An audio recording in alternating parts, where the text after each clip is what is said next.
लक्ष्मण जी के मन में उस समय माता सीता और प्रभु श्री राम के लिए बैर उत्पन्न हो गया। वो सोचने लगे कि जो कैकेयी ने तो प्रभु श्री राम को वनवास दिया था, मैं आखिर यहाँ पर उनकी सेवा क्यों कर रहा हूँ, इतना कठोर परिश्रम क्यों कर रहा हूँ। और ऐसा हुआ कब था, जब वो विंध्याचल के पर्वतों को लांघकर दूसरी तरफ जा रहे थे। लेकिन प्रभु श्री राम के मन से तो कुछ बात छुपी नहीं है, क्योंकि वो तो अंतर्यामी है।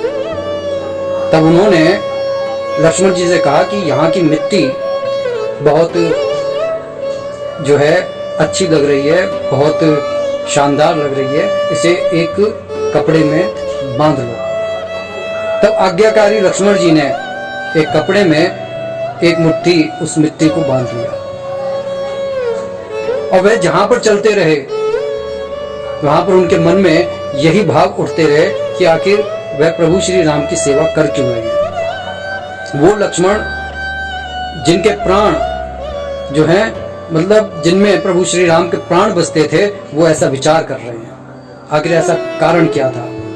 जहां पर जाते, रात्रि में जब ठहरते और उस पोटली को जमीन पर रख देते, तब उनके भाव अच्छे हो जाते, प्रभु श्री राम के प्रति वैसे ही ममता भरे भाव हो जाते। लेकिन जब सुबह फिर यात्रा करते, तब उनके भाव फिर से इसी तरीके के हो जाते कि आखिर क्या कारण है, मैं इतना परिश्रम क्यों कर रहा हूं। आखिरकार लक्ष्मण जी ने प्रभु श्री राम से पूछा कि हे प्रभु, आप तो अंतर्यामी हैं, सारी बात समझते हैं। मेरी ये व्यथा है कि मेरे मन में कुछ दिनों से ऐसे विचार आ रहे हैं। तब प्रभु श्री राम ने कहा, ये तुम्हारी गलती नहीं है।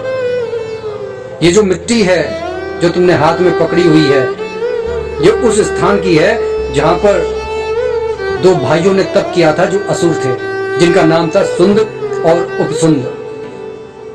उन्होंने ब्रह्मा जी की कठोर तपस्या करके अमरता का वरदान प्राप्त कर लिया था।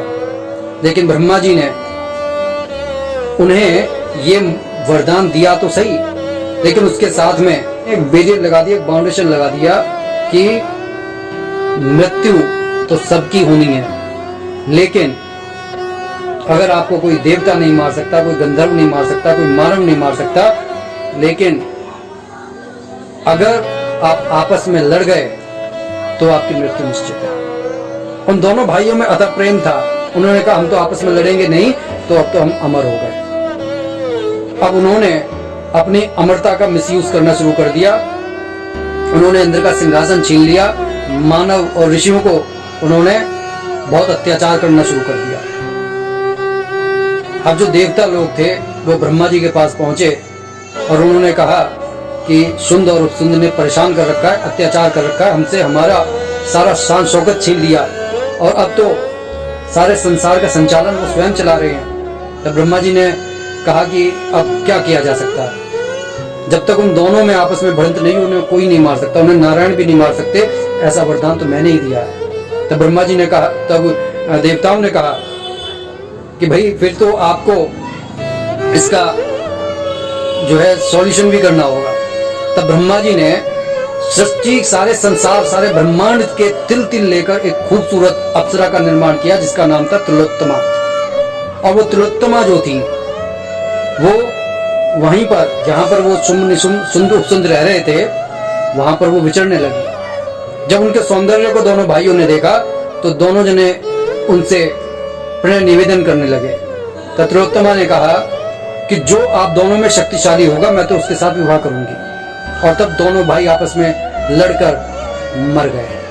तब प्रभु श्री राम ये बताते हैं कि हम जिस वातावरण में रह रहे हैं, वहां पर जो वाइब्रेशंस हैं वो भी पुराने विचारों के परमाणुओं को अपने अंदर समाहित करके रखती हैं। इसलिए यदि कोई व्यक्ति गृहस्थी में सफल होना चाहता है, सुख शांति में रहना चाहता है, तो उसे नित्य अपने घर की जो है सफाई करनी चाहिए, नहाना धोना चाहिए, ताकि वहां के वातावरण में क्योंकि ध्वनि गूंजे, मंत्रों का उच्चारण गूंजे, श्लोक का उच्चारण घूमे, पूजा पाठ घूमे, ताकि जो पुराने जो अशुद्ध जो वाइब्रेशंस हैं वो नष्ट हो जाएं। तब उन्होंने लक्ष्मण जी से उस मिट्टी को एक गड्ढा करवा के वहां पर दबवा दिया, क्योंकि उस मिट्टी के अंदर शुंद और उपशुंद के आसुरी वाइब्रेशंस निहित थे।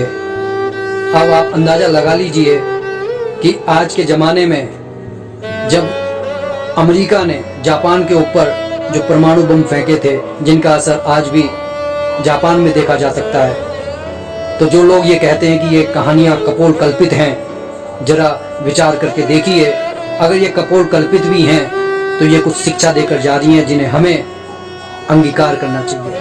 बोलो जय जय सीताराम।